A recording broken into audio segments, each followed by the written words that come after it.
তো নামাজের মধ্যে যদি ভুল হয়, রাকাত সংখ্যা নিয়ে সন্দেহ হয়, কি করবেন? এটা সমাধান হলো, আপনি প্রথমে চেষ্টা করবেন যে কোনটার দিকে মনের ঝোঁক বেশি সেটা বের করা। যেমন কথার কথা, 4 রাকাত ওয়ালা নামাজ, 3 রাকাত এটা না 4 নম্বর রাকাত, তৃতীয় রাকাত না চতুর্থ রাকাত আপনার সন্দেহ হচ্ছে। আপনি তখন চেষ্টা করবেন মনের ঝোঁক কোন দিকে। যদি না 4 রাকাত হওয়ার সম্ভাবনাই বেশি, মন সেদিকে বেশি টানে, তাহলে 4 রাকাতই ধরবেন।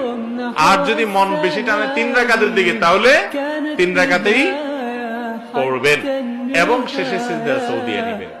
আর যদি আপনার মনের কোনো ঝোঁক না থাকে, বরং 50-50, আপনি মাঝখানে দাঁড়ায় থাকেন, কোনো হুঁশ নাই, কয় রাকাত পড়ছেন কোনোই খবর নাই, এরকম যদি বেখবর হয়ে যান, তাহলে সেক্ষেত্রে আপনি কমটা ধরবেন।